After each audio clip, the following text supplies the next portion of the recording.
Michaels.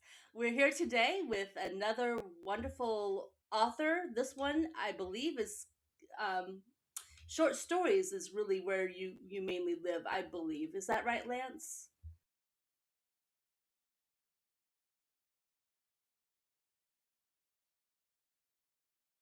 Sounds good.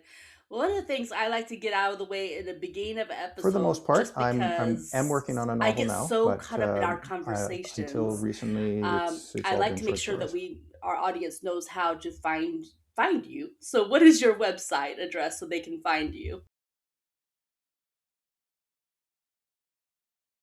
Perfect. And I have to say that's a name that flows off the tongue.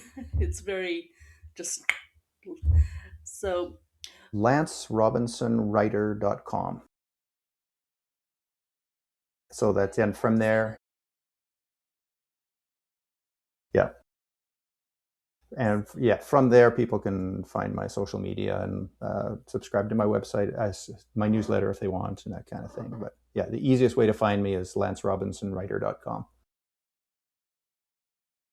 Um, yeah, I've been promoting myself a little on social media, but it takes a fair bit of time away from writing, and so try not to do that too much. But yeah, the website is active for people who want to tune in.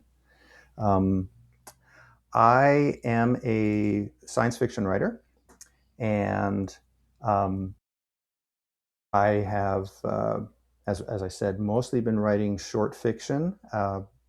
One of my stories won the Writers of the Future contest about 2 years ago, and then like a year and a half ago appeared in L. Ron Hubbard Presents Writers of the Future Volume 40. Um, and I've been having short stories published in various magazines like and anthologies like Analog, which is one of the long-standing science fiction magazines, and anthologies like Think Weirder, a recent anthology that came out about 5 months ago. Um, I I tend to write environmentally themed hard science fiction, which means that I'm diving into the science a bit, but in I mean the kind of science fiction I write, I think, and the kind of science fiction that I like to read is is not focused on the science or the technology. It's those are vehicles for telling the story, and so, but I'm often dealing with environmental themes and themes of human interconnectedness, our connectedness with each other, and our connectedness with nature. that sounds amazing. Yeah, I was having a chance to look at your website just briefly before I got our session started for this podcast interview. So you might have already touched on it because of our technical difficulties that took me away. But I noticed you have a book which looks like it's a collection of stories called Chasing New Suns. So Yes, I would yeah, love to know about that's that. so that's my own short story collection, Chasing New Suns. It's available in all the usual places books are available. I have been writing short stories going back uh, for ages. I think I had my first publication in a magazine in 1990. Um, Last year, I guess now, well, 2 years ago now, I decided to pull together my best short stories and put them together in a collection. So the except for two of the stories are set in the same world. All the rest are different. So it's mostly um, independent, self-standing, standalone stories. Um, all science fiction, mostly hard science fiction, but some near future speculative fiction as well. They're fairly diverse, but as I was starting to hint at, I guess a unifying theme is connectedness, human interconnectedness, and a lot of the stories are about people trying to see how to live in the world. What's their role, and what does it mean to live a good life? What should I do? So often wrestling with moral questions and philosophical difficulties. Now, it's I find it interesting, and maybe it's a study in personality types. I don't know, but I find it hard to write a short story. To develop a story within just a set limit, um, for me is a challenge. So, how are you able? Is that by design that you just wanted short stories, or how does your mind work? I guess that's what I'm getting at. It took some learning and some discipline and training. Like if I had just followed the flow completely, I think I would be writing 800-page novels. Um, but I mean, at the time I started, and I don't know if this is probably not quite as true now. At the time I started writing and publishing short stories was an entry into the market as a writer, and publishers often they were less likely to look at you if you didn't have some writing credits already. And so writing short stories is sort of a natural progression. I found that I love the short story as an art form. I like writing short stories, and I enjoy working on the novel that I'm working on now. But they feel very different. Feel like very different art forms. I think they're different from the reader's perspective, but I think they're also different from the writer's perspective. And there's something satisfying about like making a small sculpture that I can hold in my hands and with a limited amount of time, and then I finished it and I can hold it and I can look at it, and yes, this came out the way I want. It's this perfect little piece of beauty, hopefully, and it's very different than a novel, which is like a novel is like a journey, a sometimes painful journey with twists and turns and forks in the road. Absolutely. You know, and I wonder if short stories don't have the advantage in today's world where people's attention span is so limited or their time is so limited, as the case may be. You get that little short story, you've got satisfied that urge just for that moment of escape, but it's encapsulated, it's done. Just like someone who sits down to watch I don't know, a movie compared to reading a book, or a TV show compared to watching a movie. I think so, and I myself am not immune to shrinking attention spans. So I've usually got a couple of anthologies or short story collections in my reading pile. Sometimes I get to a point where I want to dive into something. I want to read a novel, but often it's yeah, I can't imagine having the freedom to in my brain to the time to dive into this, but I've got time to sit down and read a short story. Absolutely. I had a thought that just completely went out the window. Let me see if I can recapture something here. Oh, this is what I was thinking about. You Part of writing, especially short stories, trying to get things out there is also to get the reviews, to gain the readership, to get people interested, so that when you have more to say, they'll be there waiting for you. Like, what's he gonna say next? What story is he gonna put out? One thing I've noticed with some of my stories that I've done is, of course, you get your good reviews, you get your people who are like, whatever. Have you ever encountered a reader who says, I was all set for this story, but then, the end was predictable, I guess, because that happened with one of my stories. And I Mm, think, well, yeah, sometimes life can, there's a pattern. You're gonna see something happening, sure. hopefully not too soon. But what's been your experience? I mean, I've had a few negative reviews here and there, and I mean, I'm thinking of some of the more recent ones. I mean, none of them were pointing to predictability. They were Mhm. pointing to other problems. Yeah, I mean, tastes are diverse. So, I mean, I've heard the advice a writer should never seek out to read their reviews. Right.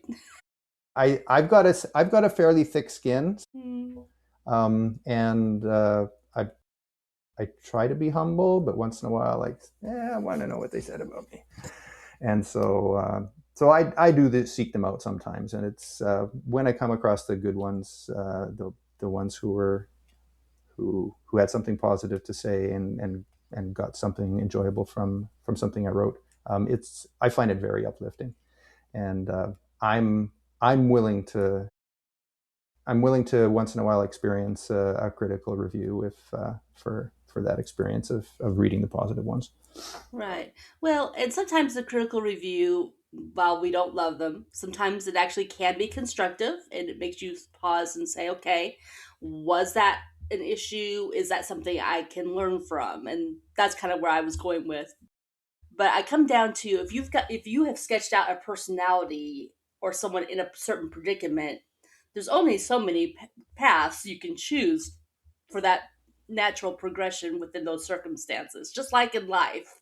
So, that's Yeah, where I go, okay, was it predictable?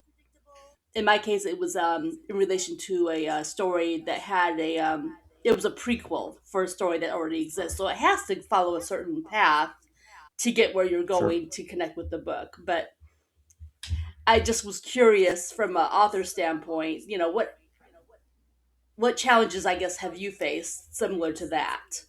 Sure.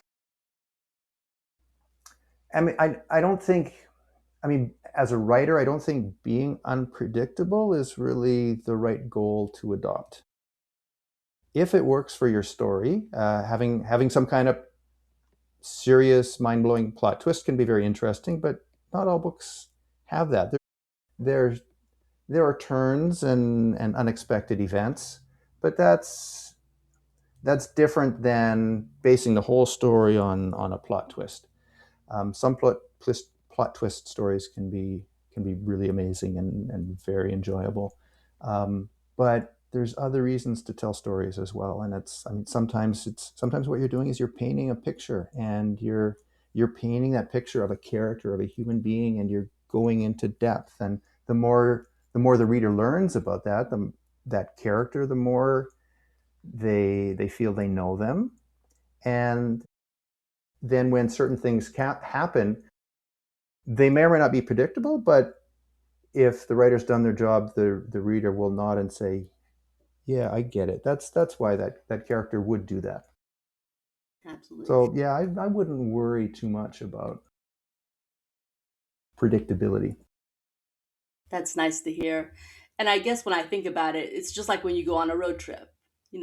Maybe you've been to that same place in the past. You know the road, the travel.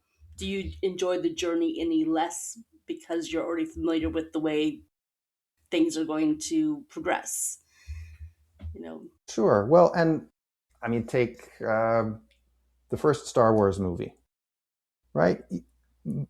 As soon as you learn there's a princess to be rescued and this farm boy is there with the space wizard, you know he's going to successfully rescue the princess. Right. That doesn't do anything to destroy the enjoyment of that film. Yeah, so true.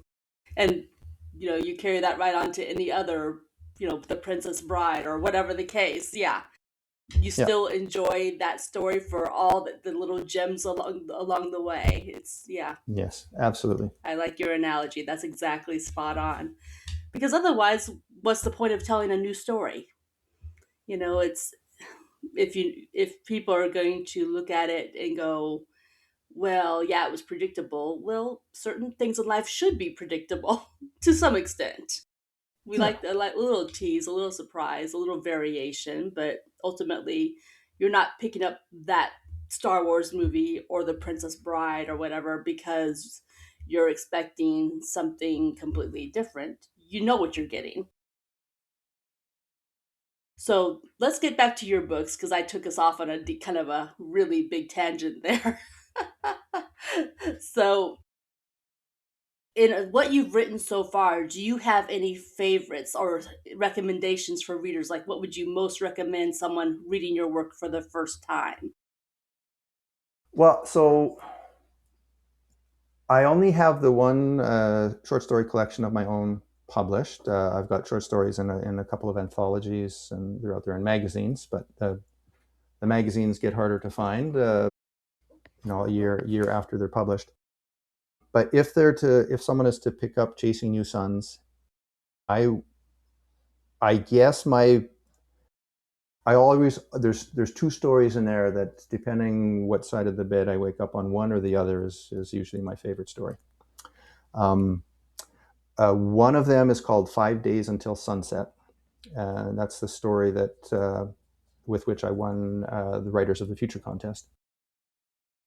That is, on its surface, it's a story about colonists from Earth arriving on a planet on a distant star system, and it's one of these planets that's tidally locked to the star. As the planet goes around the sun, the same faces towards the star uh, all the time.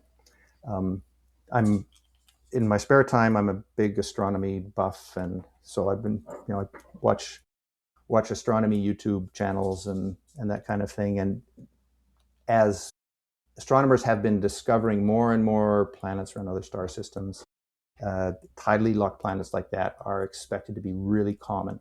Just as like our moon does the same thing with us, our moon shows the same face to us as it goes around.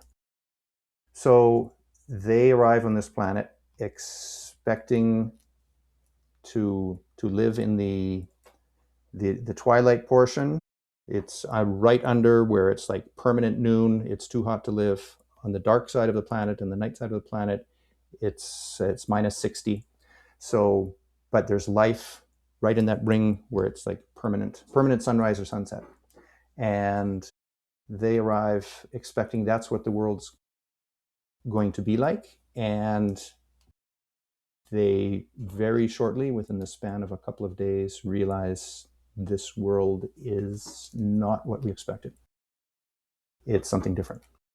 So at a deeper level, really, I'm asking questions about what does why does it take human beings so much difficulty to do what we know we need to do?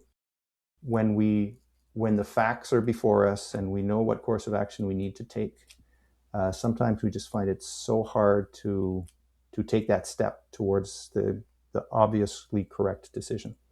I think we do that individually in our lives. I've often been in situations where I know what I need to do, but I really don't want to do it.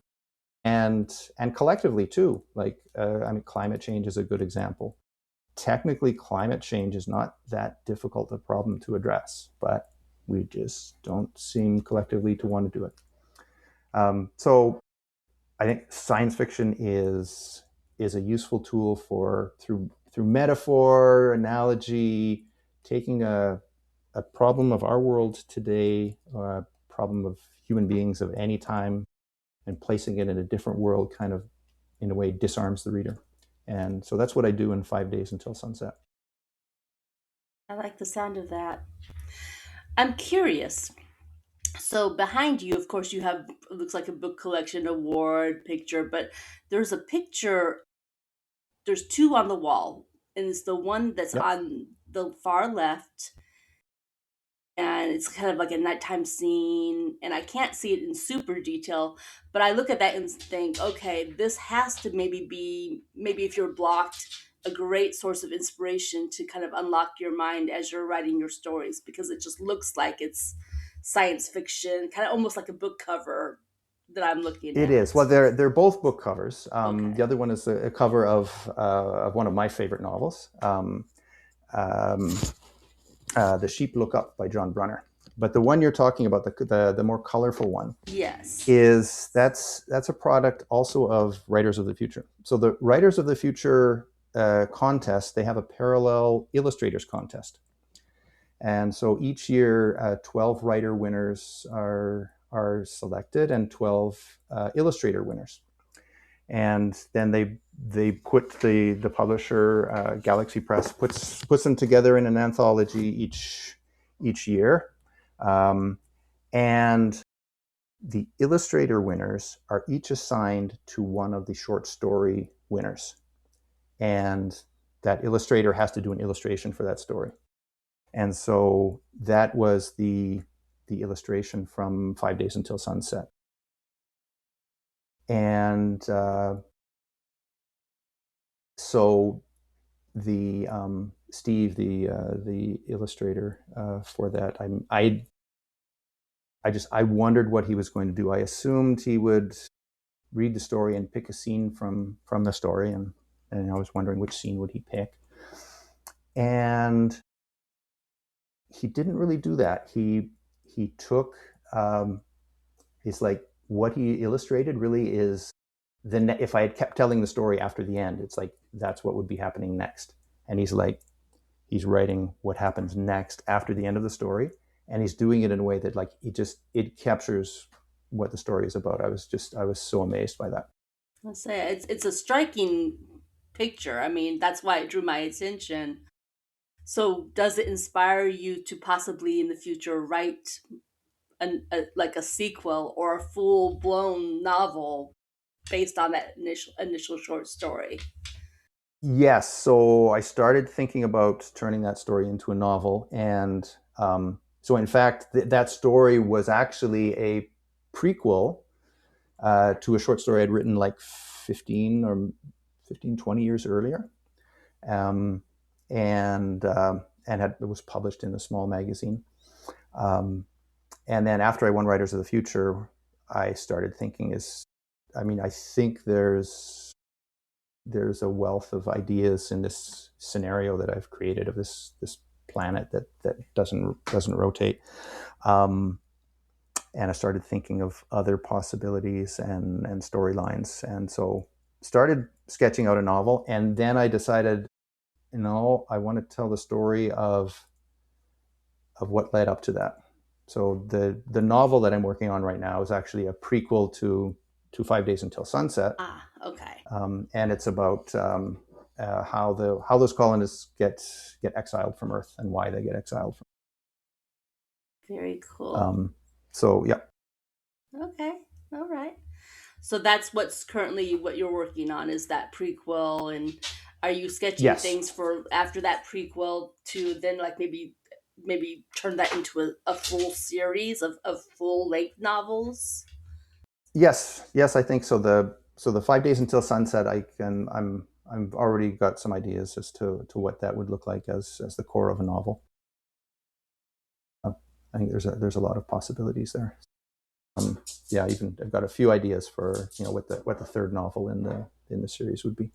I love that. I love the way that the creative mind works where you start with one idea and you're like this is good, but oh here's this idea that should have come before here and here's what I can do. I mean, I love when I'm have this inspiration and I'm trying to plot out the direction the story's going to go and how many books it's going to cover. I have yet to finish a series, but I have several mapped out that on my to-do list. And it's such a fun thing to just kind of plot it all out in your mind how you want this to progress. But Yeah, well, I find that fun, and I find the world building fun, yeah, and yeah, just imagining the culture, imagining the.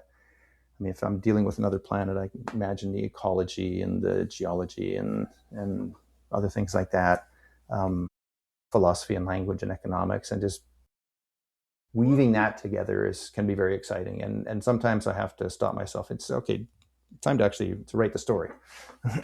or live in the real world for a few minutes because we have no choice. We have to Yes, do that, right? yeah, yeah. As nice as it is No, to get into our own worlds. no, and I'm definitely not like at the extreme of J.R.R. Tolkien, who's like invented fully fledged languages and and thick book mythologies that there were precursors to everything in Lord of the Rings and The Hobbit. I'm not that bad, but I'm tempted some days to go that direction. Getcha. I mean, when we're very interested in something, it can be kind of all absorbing. So you've had this interest in astronomy and you've made a study of the stars and planets and such. I find and maybe it's the 50-50 here, but usually if people are interested in that area of science, they are also science fiction fans, growing up watching like Star Trek, Star Wars, so on. And I know you already brought up the whole Star Wars thing with Luke and Leia, but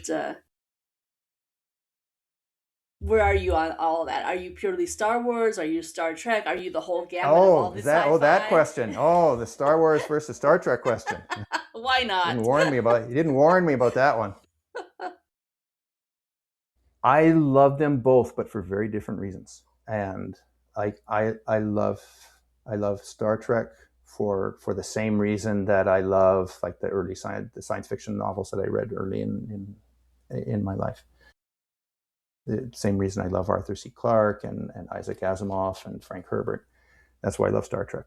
Um, Star Wars, the original three movies, I I think of them as fantasy. They're fantasy. They're epic fantasies. Happen to be set in outer space, but you've got an apprentice wizard and his mentor, and you've got monsters and dragon type things. You've got princesses. You've got an evil king, um, and and there's an adventure happening. And so the first three Star Wars movies particularly were um, I, I see them as space fantasy, and I love them as space fantasy. But if I'm interested in philosophy or some deep moral question and a new perspective on it, you're more likely to get that from science fiction. Hmm. Um, I mean, not that fantasy does sometimes tackle social kinds of issues, but um, I think that for me, it's like that's what I grew up loving about science fiction is how it would bring me into a world and then realize, okay, this is a story about racism, or this is a story about politics and power, and I could see analogies here to our world, um, and posing those questions in unique ways that I might have got defensive if someone tried to make an argument in a certain direction that didn't fit my beliefs, but presented to me as a science fiction stories. Okay, you tricked me there, but you did it in a very enjoyable way. So I'm going to think about those ideas the way you presented them. Yeah, it's funny how that sometimes, well, 9 times out of 10, there is that underlying, the author has a specific idea in mind, and sometimes their audience will catch what the author's talking about, what those underlying meanings.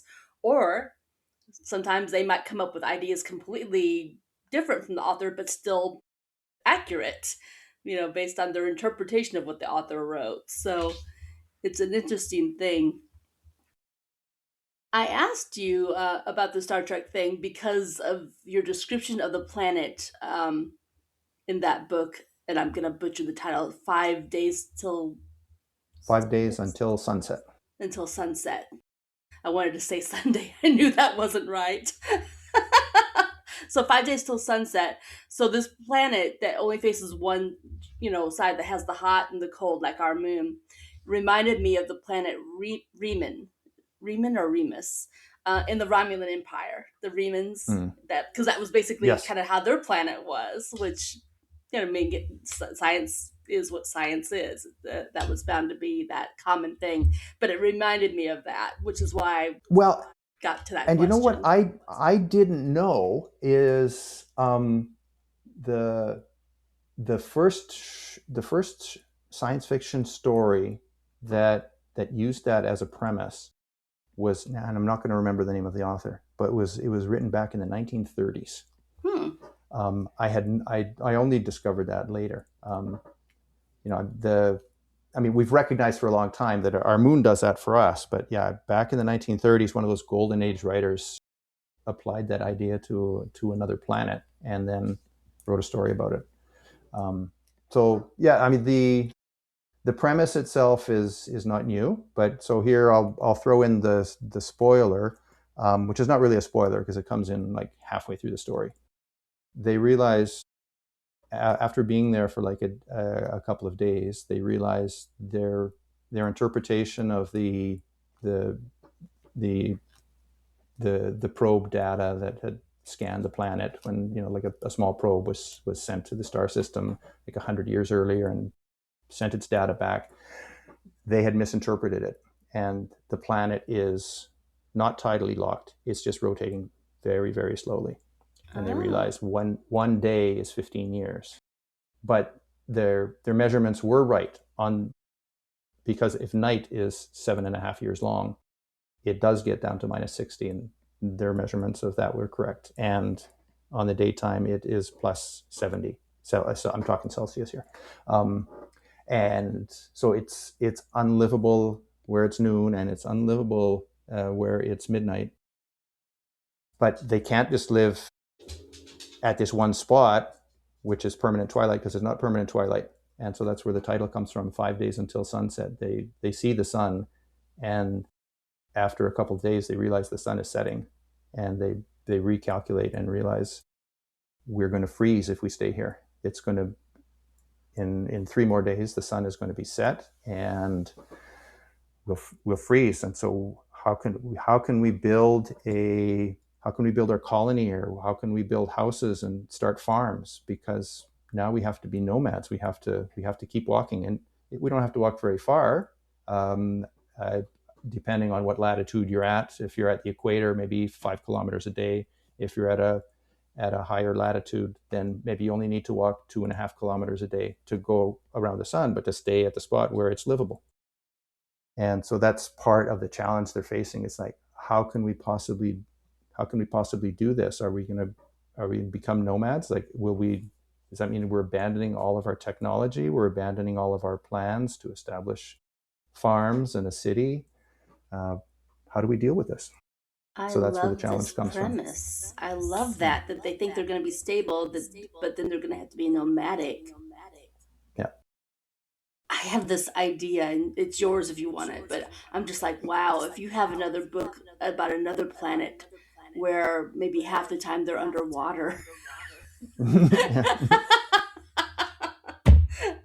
I just think, wow, that could be an interesting thing too. How do we build the city underwater? Anyway,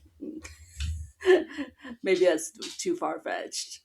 But I love the premise, though, of them having to find a way to have a nomadic lifestyle, be able to produce food, because obviously, if you're living on a planet, you're gonna have to Yeah. grow crops somehow, Yeah. whether it's hydroponics or something else. But yeah, how do you make that whole situation livable without freezing or frying? Yeah, amazing. So So that's why, and so starting to think through the possibilities for that that's where I get sucked into the world building and say, okay, well, what the ecology be like? All right, so we're assuming animals are migratory as well, and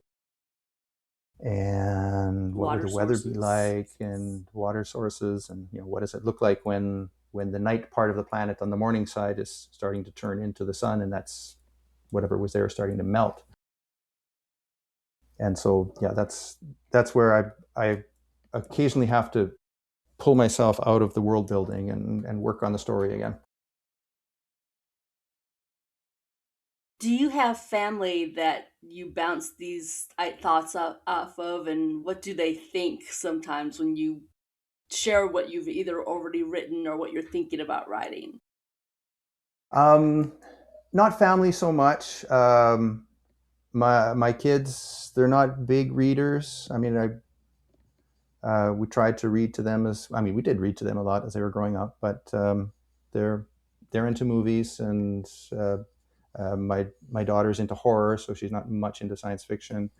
Um, so I do have there's a really wonderful writing community in the city I live in, Thunder Bay, Ontario. So there's a lot of other writers here, and it's a really strong community. So we share a lot.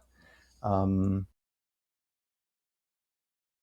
I, and I'm also in touch with some of the writers from Writers of the Future, and the other winners from that year. One thing I didn't mention about the Writers of the Future contest is each year they bring the 12 writer winners and the 12 illustrator winners to Los Angeles for a week-long workshop. And that Nice. workshop is taught by some of the, for the writer, some of the top names in science fiction and fantasy, and for the illustrator, some of the top uh, illustrators and graphic artists and book cover designers there are. So me and the other writers, like, we had a week together and built a really supporting community. And then the wider community of, there's alumni from each year, and that Writers of the Future uh, community going back 42 years now is really supportive of each other. So there's also people there who I bounce ideas off of, and yeah, me and one of the other writers from my cohort of the contest just recently exchanged short stories to critique each other and get feedback. It's So fantastic. yeah, I got building some of those kind of supports and sounding boards and so on. So you mentioned a little bit ago, I think that one of your first stories, or at least one of your early stories, was 20 years ago. So is that when you began writing with the intent to publish, or was that more just writing for enjoyment at that point in time? Um, I think by the time I finished high school, I wanted. I mean, before I finished high school, I wanted to be a writer, and so I was moving in that direction. Even I mean, I started a novel in high school, and I think I actually finished it. I think, if I remember, like in my first year of university. It was awful, but um, Got to start somewhere. uh, got to start somewhere. And then a creative writing class. I took a creative writing class, but you had to audition for this creative writing class. It was like in the university English department, but you had to audition for it, and you auditioned by writing a short story. And so the the short story that I wrote to audition for that creative writing class, a few years later, after a few rewrites and reworking of the story, became my first publication.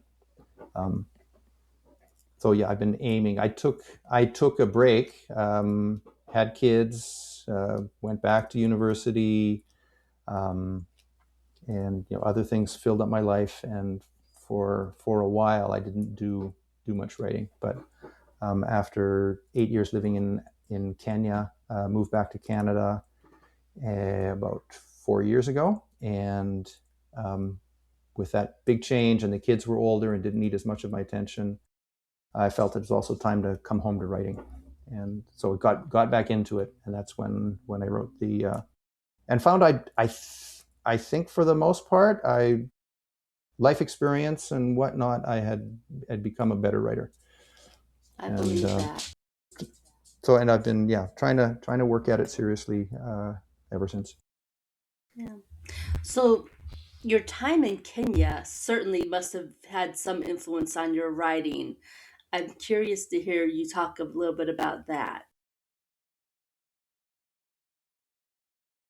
Sure.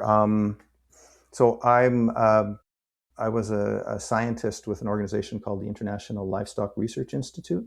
Um, my professional background is social science. So I was a social scientist. I was surrounded by livestock specialists and ecologists and other folks in the hard sciences, but I was a social scientist, and I worked a lot with nomadic pastoralists, livestock keepers, so camel herders and goat herders and so on.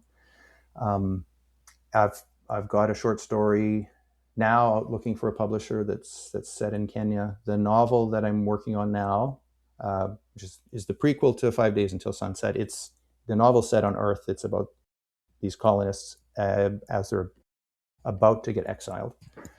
It's set partly in Kenya, um, and it was. I mean, Kenya was the most recent place in Africa I've lived. My first experiences was in the Gambia, and so I've got one of my other short stories in my collection, "Chasing New Suns," is set partly in the Gambia, um, and I mean, Africa just it had a big impact on me. I mean, I lived probably 12, 13 years in total, plus other when I was living in Canada, short trips to Africa for shorter projects. Um, really fell in love with the place the first time I went. it's even though I'm working in a slightly different field now, it's still a big part of my memory and who I am. I believe it.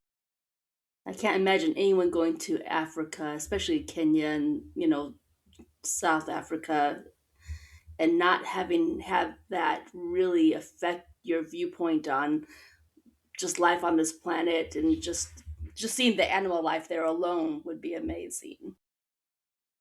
Sure. Well, yeah, East Africa, particularly Kenya and Tanzania, are amazing in that respect. The the wildlife that I grew up watching on Saturday morning wildlife shows on TV. It's like right there, like just drive into the park and they're just like right there outside of your window. So that's amazing. I mean, my first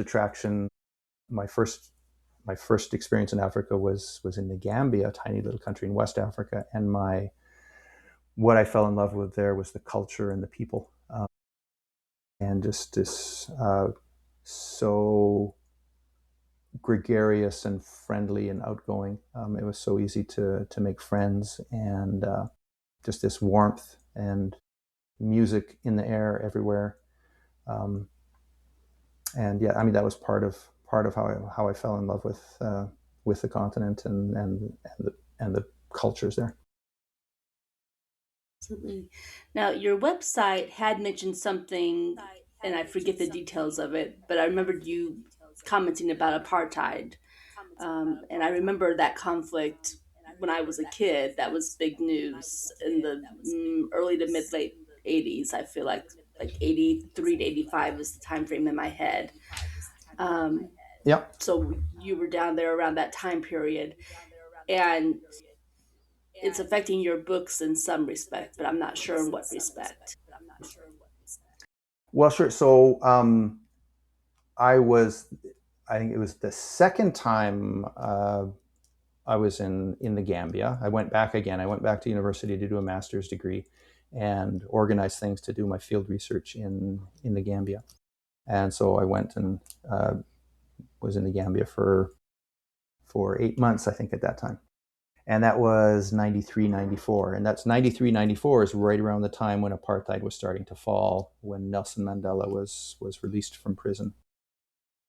Gambia is far away. It's as far away from South Africa as I'm guessing, but as uh, Canada is from Panama. It's the other end of the continent. But still, everywhere in Africa, like we were all glued to the news. They were watching this when apartheid fell. We were celebrating together. And so one of the short stories that I wrote and subsequently published in a magazine is a science fiction story. It's set in a sort of, it's a kind of a multiverse story. It's set in an alternate version of our world. It's set a few years after our time, um, or the time we were in when apartheid had just fallen. Is set a few years after the fall of apartheid, but in that world, apartheid didn't fall, and the story is sort of about these different worlds in this multiverse starting to encounter each other, and a character in this world where you still had this horrible oppressive system getting a glimpse of a better world um, where we were starting to turn towards justice. And so that's one of the stories that's in Chasing New Suns. Very cool. So going back to your 5 days until sundown story, or any of the short stories, on this planet, are there any indigenous life, aliens there already living, or is this like unpopulated, there's only the animal life, the water life? So they they do not encounter any intelligent life, but part of the shock when they first wake up from their interstellar hibernation is seeing that there is Earth life on this planet, and that's part of the mystery they're trying to figure out is why is there Earth life on this planet, and that also becomes part of part of how they realize that the planet is in fact rotating. It's not completely tidally locked. Is they realize the Earth animal species they're seeing are all migratory species, um, and so part of the story is them reaching back into their history and reflecting on these legends they heard about how 10,000 years earlier, the story set like 12,000 years in the future. Um, Reflecting how 10,000 years earlier, their legends tell of ships heading out from Earth to plant life and other star systems. Okay, that makes sense. It's a very tricky thing to do. Okay. Well, we're getting ready to close out, but as you were expecting, there is this random question. Right. So the last guest asked, whatever your craft, do you have to be in a certain mood to do it? Um, yes and no. It helps, and part of how I do that is like I've developed this habit of any story, like whether it's a short story or novel, anything I'm working on, I identify a song, a recording, and that becomes like my mood music for that piece. And I don't listen to it like every time I sit down at the typewriter, but like 3 or 4 times a week, I will before I write, I sit and I just calmly listen to that piece of music. Um, but I I think of I think part of making that transition to being a professional writer as opposed to just a hobbyist is your job is to write. So sometimes you're not in the mood, but it's your job, so you sit down and you do it anyway. And and I think that you learn how to not let your moods, block the creativity flowing from your brain down into the keyboard. Which anticipates the question that came to my mind about the quality of the work when you're really not in a creative frame of mind. So it's possible Well, to and still have so high I quality. keep tasks. Yeah, there's tasks I keep ready, and sometimes like I'm more of a plotter. I tend to plan things out and I sketch things out before I start writing. I mean, not religiously so, but I'm more of at the plotter end of the spectrum, the pantser end of the spectrum. But sometimes, yeah, uh, I'm in the mood to just write, and so I sit down and I pick some. I think I needed a scene here. I don't remember exactly what I thought it was going to be. Never mind. I'm just going to sit and write. And other times there's editing that needs to be done, and other times there's a bit of world building. Sometimes there's like continuity, and it's, oh, I wrote this here, but I seem to remember I said something different happened in earlier. So sometimes, depending on the mood, I'll pick a different task. That makes sense to me. I was thinking editing would have to be my go-to if I was not in a creative mood. I just, mm-mm. Sometimes you just can't Yeah. force it. The story has to flow. Sure. Yeah. Okay, well, Yeah. cool. Well, do you have a question for the next guest? I do. Okay. So, the world today is fraught with division, strife, and anger. How do you see your role as a creator in today's conflicted world?